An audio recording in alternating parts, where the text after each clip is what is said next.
Hi, I believe here with What's My Name Again.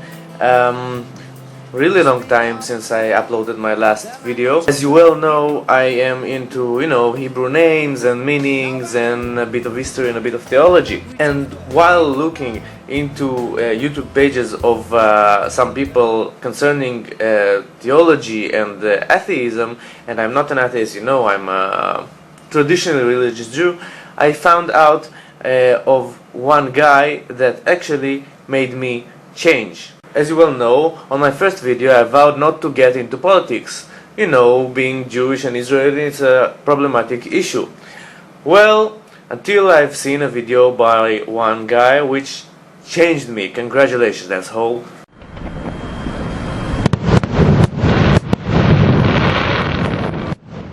This guy named Support Bahrain Rights, to whose video I am reacting now, actually put me in a situation where I couldn't not react, so congratulations once more. So, this guy in his video approaches atheist movements and demands their response to Jewish religious fanaticism. And actually I'm for it, although, as I mentioned before, I am traditionally Jewish. Here's my kippah, which is not on my head right now, but I am against all religious fanaticism. In Israel it's a great issue. Jewish fanatics affect the Israeli politics and the law in many ways. There are no buses on Saturday, and people are having a hard time to get married if they're not Jewish, and it's problematic, I agree. But the thing is that this guy wasn't talking about these things, which are internal Israeli affairs. Not at all. This guy has no problem with these issues, although he refers to himself as an atheist, and as an atheist you would have a problem with these issues. Well, what is his problem with Jewish religious fanaticism? Israel actually, can you imagine if you had a Muslim state or a Christian state that violently expelled the people that were there, imported people of their own religion to replace them? And now, let's go back to a bit of Hebrew and names. Israel is called a Jewish democratic state, the state of Israel. Now, it's called Jewish, the people are called Jewish, after one tribe of the Israeli tribes named Judah, or Yehuda. This tribe, one of 12, is considered to be the only one that survived the Babylonian diaspora. Although it's not completely true, there are a few tribes that survived. The tribe of Simon, the tribe of Benjamin, and the tribe of Levi actually dissolved into the tribe of Judah, but never mind that. The thing is that being Jewish in Hebrew, Yehudi, is both a nationality and a religion, which is problematic, and actually it's the only case in the world where you have a single word for your nationality and for your religion. That means that being born a Jew doesn't make me religiously a Jew. I can actually be born by Jewish parents and have another religion like Christianity or Islam or whatever. In Israel, which is a Jewish democratic state, it refers to the Jewish nationality, not the Jewish religion. So, if you were born a Jew, you can come here and become a citizen. Now, who is a Jew? That's a bit problematic. A Jew is defined as one who had been born to a Jewish mother. Unlike any other nationality in the world, the mother gives you nationality. There's a reason for it, a historical reason.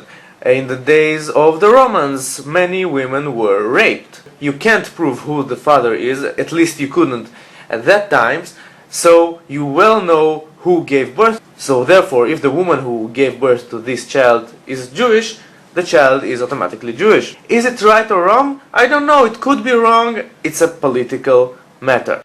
Israel has a law. It's called the law of return. If you are Jewish, you can come there from anywhere around the world and you automatically become a citizen. But if you are not Jewish, if you are a Palestinian Christian or a Palestinian Muslim, you cannot. This guy talks about this fanatic law of return. Now there is a law of return. The law right now states that anybody who has at least one grandfather or mother who is ethnically Jewish can be a citizen of Israel.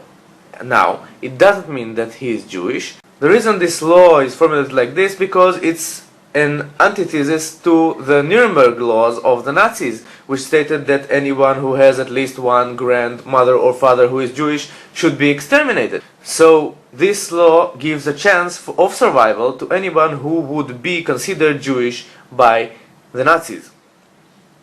This is a bit of history. So, the state of Israel decides who enters the state not on the basis of religion, but on the basis of nationality, which is not that pleasant, but it's a legit immigration policy.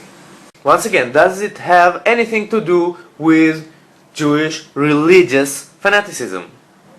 No, it doesn't. Israel is essentially using religious fanatic settlers to steal land in the West Bank. And they're using that in order to ethnically cleanse the Palestinians.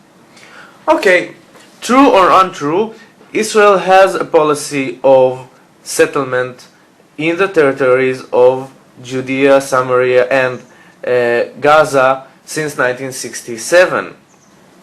Now, most of the people going there are religious. Are they fanatics, though?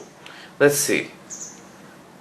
Well, I haven't seen many of them in Jerusalem protesting about bus movement on Saturday, and I haven't seen many of them protesting against non-Jews entering the state.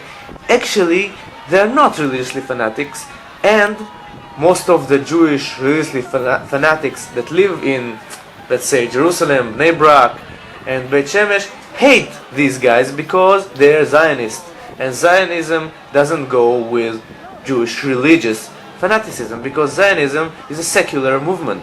Israel uses bulldozers, caterpillar bulldozers, to demolish Palestinians' homes, to demolish the guy their trees. says that bulldozers are being used to tear down buildings. That's true. Here's some pictures. Oh shit, that's the Israeli army bulldozing Jewish buildings in Gaza while evacuating thousands of Israeli Jewish fanatics? Problematic. Anyways, so you say that you are an atheist and your problem is with Jewish religious fanaticism. Well, until now I've seen your protest only about Jewish national issues, which doesn't make you an atheist, but it makes you someone who protests the Jewish nationality, which makes you an anti-Semite. Elder Garth from the Synagogue of Anti-Semites. I don't believe I've heard of the anti-Semitic sect of Judaism before. We're new. Not being an atheist, being anti-Semitic, being an anti-Israeli, I think there's only one thing that can save you, Mr. Support Bahrain writes, and actually is this.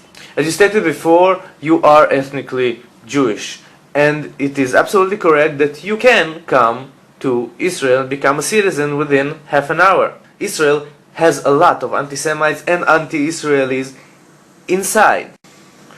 You can be a citizen, you can vote, you can affect the political issues that actually concern you and concern me as well. And most of all, you can come here and see for yourself, think for yourself before you speak bullshit about the state of Israel, which I bet you have never visited. Goodbye.